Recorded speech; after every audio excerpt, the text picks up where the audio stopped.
ជំរាបសួរអ្នកទាំងអស់គ្នាអញ្ញាសេយោយូរ៉ូប៊ុនអញ្ចឹងយើងមកដោះស្រាយលំហាត់ទាំងអស់គ្នាណា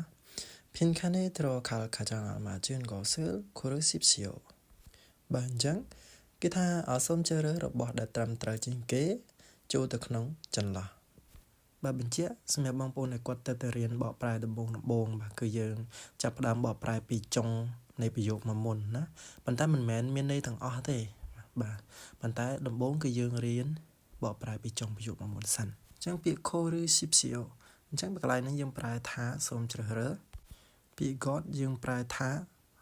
របស់ Almajun យើងប្រែថាត្រឹមត្រូវពាក្យខាចាងយើងប្រែថាជាងគេ Thurokal ចូលទៅបើចំភិនខាន់ហ្នឹងយើងប្រែថាចន្លោះអញ្ចឹងបើយើងប្រែមកចប់មកគឺសូមជ្រើសរើសរបស់ដែលត្រឹមត្រូវជាងគេចូលទៅក្នុងចន្លោះ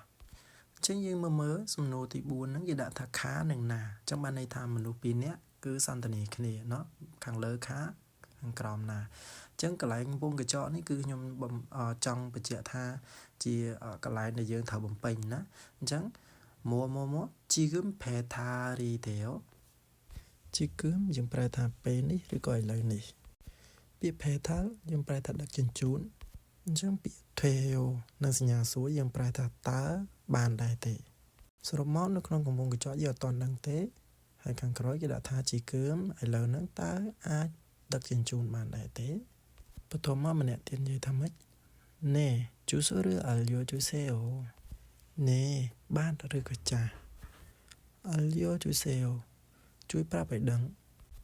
ជូសូយើងប្រែថាអាស័យដ្ឋានអញ្ចឹងកន្លែងនេះគេថាបាទឬក៏ចាស់សូមជួយប្រាប់ឲ្យដឹងពីអាស័យដ្ឋានអញ្ចឹងបានន័យថាមនុស្សពីរនាក់ហ្នឹងគឺគាត់អត់នៅទល់មុខគ្នាទេគឺគាត់និយាយគ្នាតាមទូរស័ព្ទដោយលើកហេតុផលទី1គឺគេនិយាយអំពីការដឹកជញ្ជូននិងហេតុផលទី2គឺគេសុំអាស័យដ្ឋានអញ្ចឹងបានន័យថាពីរនាក់ហ្នឹងគឺគាត់និយាយគ្នាតាមរយៈទូរស័ព្ទអញ្ចឹងយើងមើលចម្លើយទាំង4ទី1យោបូសេយោណាយោបូសេយោ hello ឬក៏យើងអាចប្រែថាសួស្តីណាទី2 nuguseyo សួរថាអ្នកណាគេហ្នឹងចំណែកទី3 kamsahamnida អរគុណទី4 yogio